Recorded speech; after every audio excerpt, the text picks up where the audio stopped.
Hey guys, Gongrongzong here, hope you're doing great. Classic WoW is slowly but surely approaching, and with it I thought we could take a nice trip down memory lane and get hyped for the original features together. And if you've never played Classic WoW before, get ready for a sweet preview into the original MMO that changed an entire generation. Before we begin, I'd just like to forthrightly state that many of the video clips that I'm going to be using for this compilation do not belong to me. I do not possess any vanilla footage, and probably wouldn't have been able to take any at the time with the potato of a computer that I had. I give full credit to all the various channels for these footages. Thank you so very much for recording these amazing clips years and years ago. And if you're watching this, I encourage you to check out these original clips and give these channels and their videos a big thumbs up for their contribution to what is essentially gaming history. All the necessary links will be included in the description, and if any of these individual authors wish to contact me directly, please do not hesitate to do so. With that said, let's dive straight into a journey more than a decade in the making, where our epic journeys in Azeroth first began. We are going to kick off this list with none other than the endgame content of Vanilla WoW, the crazy, hectic, and epic 40-man PvE raids. If you have any memorable moments of these, be sure to leave a comment below describing them. I'll love to hear about your experiences.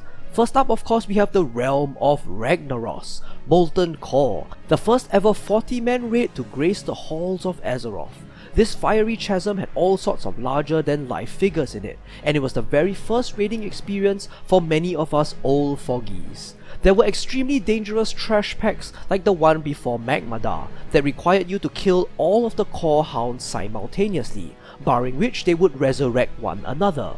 There were bosses like Gar that required comprehensive micromanagement of Banish, of which multiple Morlocks were required to tackle the encounter. And there was of course Ragnaros himself, unique not only for the absolutely epic battle in which players surrounded his entire arena and his memorable dialogue. Now for you, insects. Boldly assert the power of Ragnaros. Now you shall see it firsthand. But also the fact that he would actually drop loot one entire tier above the rest of the raid. If you speak about nostalgia to any vanilla raider, Molten Core would undoubtedly be number 1 on the list. However, Molten Core was not the only raid in Classic WoW. We cannot forget good old Onyxia, brood mother of the Black Dragonflight. While she has been reused a few times in future expansions of WoW, Classic was where she was first introduced. Onyxia's lair was where the infamous pulling of dozens of whelps would occur due to players being feared back into her egg cache, where the catchphrase and achievement of "more dots" originated from when she took to the air, and where the infamous and extremely punishing deep breath mechanic emerged from. Just as a point of nostalgic trivia, and to prepare you for Classic WoW, her deep breath mechanic actually covered the entire room, compared to the current iteration that is only one line of flame on the ground, and it was a lethal one-shot. Players could only avoid it by hugging the very edges of the room, making it one of the most notorious and difficult mechanics back in the day. Moving on from the brood mother, we have her brother, Nefarian, and his hideout, Blackwing Lair. Blackwing Lair has been a constant in even today's player base, producing some of the very best weapon and armor designs to have ever graced WoW's armories, including but certainly not an exhaustive list, Ash Candy, Great Sword of the Brotherhood, Maladath, Ruined Blade of the Black Flight, and the Dragon Breath Hand Cannon. What really made Blackwing Lair absolutely memorable though was its extremely unique boss fights. Razorgore the Untamed, the very first encounter, required players to mind control the boss himself and go about destroying his own eggs. There was absolutely nothing tank and spank or simple about this fight. Velestras the Corrupt would again present us with a one-of-a-kind mechanic, placing a debuff on a player, Burning Adrenaline, that made that player into a complete beast of a DPS, which was fun as heck, but imploding and killing the player shortly after. And finally, there was good old Chromagus, a wall of difficulty and complexity for many raiding groups. Chromie would actually alter the combination of abilities he used for each unique encounter, using 2 of 5 possible breath attacks. In addition to this, Chromie would also apply raid-wide debuffs to all players, including everything from healing reductions to raid-wide stuns that often were deadly if not dispelled. To top it off, if a player would be affected by all 5 debuffs, he would transform into a powerful Draconic and begin stomping all over the raid. Lastly, similar to Magmada, Chromie would also enrage multiple times during the fight, requiring tranq shots to be applied by hunters to remove the buff. In a nutshell, a boss which every repair vendor made a hefty profit from. Now, and the next final 2 raids I did not personally attempt myself, but they are worthy of legendary tales in themselves. The Temple of Ahn'Qiraj, the 40-man version of stomping out the beastly insect invasion. Within you would find all sorts of monsters, from giant centipedes to humongous Egyptian statues. And it is within this raid that we are introduced to our first ever old god, the legendary C'Thun. When you make any list of the most difficult bosses in WoW, C'Thun is sure to be one of the top ones. Very few manage to down this monstrosity, and it's unfortunate that there were no time-restricted titles associated for doing so. Additionally, something very unique to this raid was that the reputation was tied to it, the Brood of Nosmor-Dul-Rep. In order to gain rep with them, you had to kill the bosses within, and it was only by raising up your reputation with them to a certain level could you then complete their quest. This was a similar mechanic to the Zandala tribe rep for Zul'Gurub and the Hydrasian Waterlords rep for Molten Core. So yes, back in classic WoW, there were reputations and a corresponding backstory that was specifically tied to raids, adding much to the sense of immersion surrounding the raid itself. Lastly, we have Naxxramas, the original Naxxramas that appeared toward the end of Vanilla, and it was the hardest raid of all. It was so difficult, in fact, that with the release of the Burning Crusade expansion, more than 20 well-geared level 70s was still required to tackle the bosses.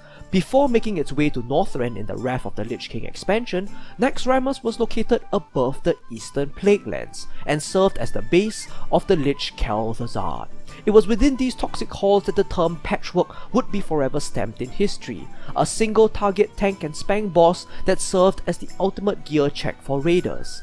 It was here that the Dance of Death against Hagen the Unclean would occur, a sidestepping fiesta in which one false step meant absolute death. And it was here that Thaddeus would become one of the most memorable undead golems of all time, charging up players with positive and negative charges to create absolute chaos in the raid. For many of us classic veterans, Naxxramas was the raid. Nothing ever came close to its level of difficulty. Probably less than 0.1% of the WoW population even managed to step foot inside. Back in Vanilla, raids were designed for only the most seasoned of players, and the rest of us could only stand back in awe as these conquerors strode through town with their new, shining, gleaming tier armor sets. Next on the list, we have none other than the world bosses of classic WoW. These bosses were larger than life, in every sense of the word. As they were slowly introduced in later patches, it would be the very first time we as players would see such lumbering monstrosities pace back and forth across areas of the world that we had previously quested through. Make no mistake, these guys were nothing like the weekly world bosses of Legion or BFA. These guys were hard, and they required proper organized raids, as compared to the Pug and Mindless Zerg experience we have for our current world bosses. And if you were on a PvP realm, it was entirely no holds barred. It could take up to 30 minutes to down the boss, and at any point of time the opposing faction could easily organize a force to wipe you out. Also remember that back in Classic, shared mob tagging did not exist. So if someone from your own faction, but not in your party, tagged the boss, you were also not eligible to loot it. It was classic dragon slaying and world PvP all lumped into one stinking great ball of fun. The first world boss ever introduced would be none other than Azhagos, a great worm of the blue dragonflight. He had a multitude of interesting spells, such as teleporting both himself and a group of players to a nearby location, completely burning out the mana of casters, and even a spell reflect shield that made for some truly humorous moments. Lord Khazak was also added at the same time as Azhagos, the infamous demon commander that you may have encountered recently in Legion if you attempted the Mage Tower tanking challenge. Khazak was drastically different from Azhagos. Instead of a long drawn out fight, Cstrike would enrage after 3 minutes, spamming shadow bolts everywhere non-stop and utterly obliterating anyone still standing. He would also heal up and get more and more powerful every time a player died nearby him. In addition to this, a leash radius did not exist in early classic WoW. This essentially allowed players to kite and drag around monsters for as long as they desired. It was this mechanic that allowed cheeky hunters to kite Cstrike all the way back to the capital of Stormwind, where he would remain indefinitely, getting more and more powerful from killing low-level players. Essentially, the entire town, bank, and auction house would be full of corpses. Often, guild masters had to intervene, which didn't make for great gameplay, but sure as heck made for some great memories. Lastly, we have the fabled green dragons of the Emerald Nightmare. These guys were the personal soldiers of Ysera, but were now unfortunately corrupted by the Dream. They were Lethen, Amaris, Terra, and Ysondre, and they were located outside 4 different Dreamway portals located across Azeroth. If you did the Emerald Nightmare raid in Legion, you have actually already come face to face with these lizards. While there was nothing particularly outstanding about the mechanics they used, druid, nature, and dragon related spells, these bosses were highly sought after targets as they dropped gear that contributed to nature resistance, a key stat that was required for progression in classic AQ and some bosses in Naxxramas. Now let's take a break from some of the PvE features and explore some of the classic PvP ones. And if you're talking about large-scale PvP, only 2 options stand out. And make no mistake, these 2 were epic. The first is of course Alterac Valley, but 14 years ago, it was what I like to call the real Alterac Valley. On the surface, very little has changed from the AV of classic times as compared to today. However, due to the fact that you could only win by killing the enemy commander, it was very common for the battles to drag on for days on end. You could go play for a few hours, go to sleep, go to school or work, come back home, and join back the same Alterac Valley that you were in the previous day. Each side had to gather and turn in as much resources as they could in order to summon troops and sometimes giant NPCs to turn the tide. A great contrast to the typical 20-minute Zergfest of today's matches. You could gather simple resources from the mines to spawn ground troops. You could even tame rams and wolves to summon a large contingent of cavalry, which back in Classic would be a sizable force that could turn the tide. Finally, you could even summon a large elemental lord, Ivers the Frost Lord for the Alliance, or Lokholar the Ice Lord for the Horde. These guys were raid bosses in themselves, and when escorted properly, could easily push to the commander and win the game for your faction. In a nutshell, Classic AV is exactly what a PvP version of BFA's Warfronts would probably look like, and it was glorious. Nevertheless, large-scale PvP in Classic was not just restricted to instance PvP. World PvP also occurred regularly, and one of the major flashpoints was in Hillsbred, between the 2 iconic towns of Southshore and Terran Mill. And these great battles was exactly what inspired the modern-day PvP brawl aptly named Southshore vs Terran Mill. Hillsbred had naturally evolved into a war zone due to the short distance between the 2 towns. Similar to Alterac Valley, this battle often lasted days and nights. The only goal was to kill as many of the opposing faction members as you could for honor points. Often invading the town itself spelled doom for the opposing faction, with NPC guards endlessly swarming out to push the tide back. This caused both factions to engage in a perpetual brawl in the middle, almost akin to how trench warfare worked out in World War I, with both sides aggressively pushing against each other with all their might, but with neither side making much ground. When you mention World PvP to any Classic player, this is probably the best example that comes to mind. Of course, honorable mention goes to the raids that occurred at the Crossroads. Those 2 were awesome in their own right. However, if I had to make the choice between which was more epic, Southshore and Terran Mill, without a doubt, takes the cake. Now let's go back to PvE again and talk about a much loved and missed feature of today's dungeons in WoW. Simply put, back in Classic, there were several dungeons that were massive in nature. Now don't get me wrong, the dungeons are still the same size as they were over a decade ago. However, what makes this different was in the way these dungeons were approached. Back in Classic, there was no group finder or dungeon queuing system. There weren't even summoning stones. In order to access a dungeon, you had to walk up to it, a concept that had been lost among many of us until the advent of the Mythic Plus system. Thus, dungeons were not something that you simply hopped in and out of to be done within 20 minutes. They were adventures in themselves, awesome journeys that you undertook with a band of 4 others that could last for hours. And why exactly did these dungeon runs take so much longer? Well, this was mainly because there were no restrictions on which part of the dungeon you were doing. Back in Classic, you weren't queuing up to do the west wing of Dire Maul or the undead side of Strathome. No, you were entering the dungeon to do them all. You were entering Blackrock depths to clear every single boss in those fiery depths, from the prison cells all the way to the Emperor of the Dark Irons. You were entering Moradon not just to stomp on the satyrs, but also to extinguish Princess Ugly. You were venturing into Strathome not just for the undead side, but also the human side. Essentially, you were there to do everything, to delve deep into a gigantic dungeon, to tackle all of its denizens. And this was what really put the RPG element into the MMO genre. This was not just a meaningless session with strangers in a dungeon finder group. This was an expedition with teammates that you knew or had to communicate with for an extended period. A quest that was going to take a significant amount of time and effort, but reward you with an exponential amount of satisfaction. So if you're looking forward to the good old times of dungeon exploration, meaningful relationships, and a satisfying experience, look no further than to Vanilla WoW. Next on the list, we have something extremely memorable to all of us that used to play WoW, and that's the talent trees. There are many pros and cons to the talent trees, and it's somewhat understandable why Blizzard chose to simplify them.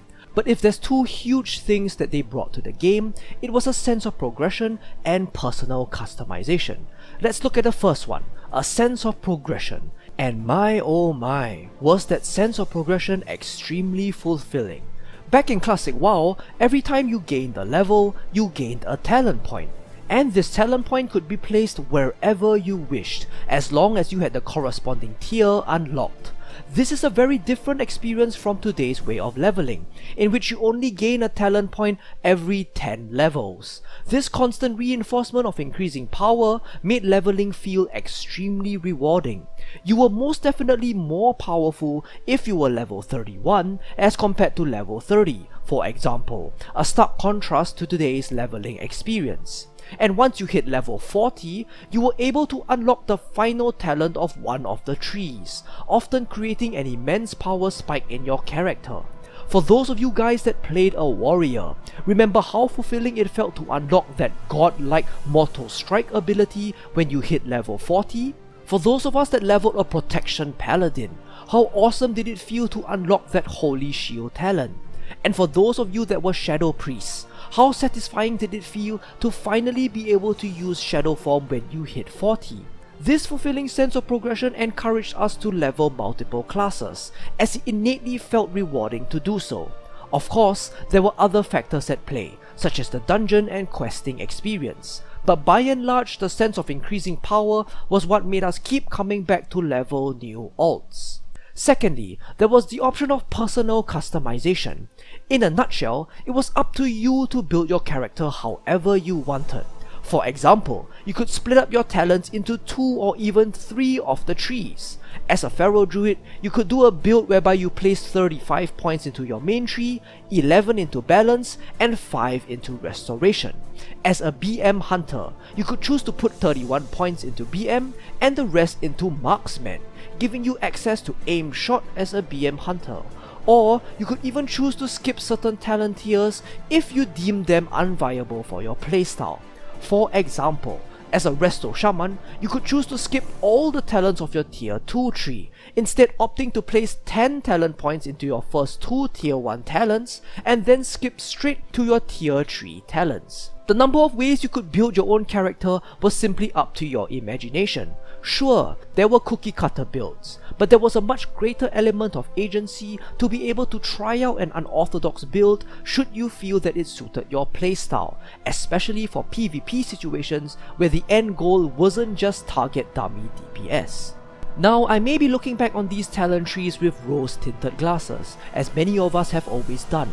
And yes, there were problems with them, but I think they will be a welcome change in Classic, an actual sense of depth and customization for our characters that has been largely pruned out in WoW today. Coming up at number 6, we have none other than the Attunement processors of WoW. Back in Classic, there were some features in the game whereby you had to first undertake a quest before you could access those sections, most of them being dungeon or raid related. So let's take a trip down memory lane on some of the more popular Attunement quests to see exactly what they unlocked. One of these were how you have to obtain an item known as the Drakefire Amulet in order to even be able to enter Onyxia's lair.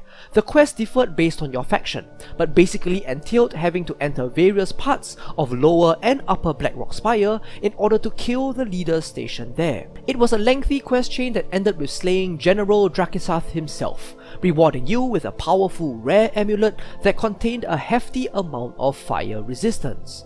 Another would be the Skeleton Key, an item that at least one party member had to have in order to open the door to Scholomance. In order to obtain it, you would have to go through yet another lengthy quest chain that will bring you all the way to Ungaro, and also a group quest to kill a powerful lich. This quest was well worth doing, however, as Scholomance was one of the best endgame dungeons in vanilla that would help gear you up for raiding content, dropping, as it was known at the time, the iconic tier 0.5 items. And to top it off, the dungeon was undeniably fun as heck. However, not all attunement processors were tailored for unlocking access. There were a good many that instead provided a very convenient shortcut to these raids or dungeons. For example, there was a quest you could do to enable quick entry to Molten Core.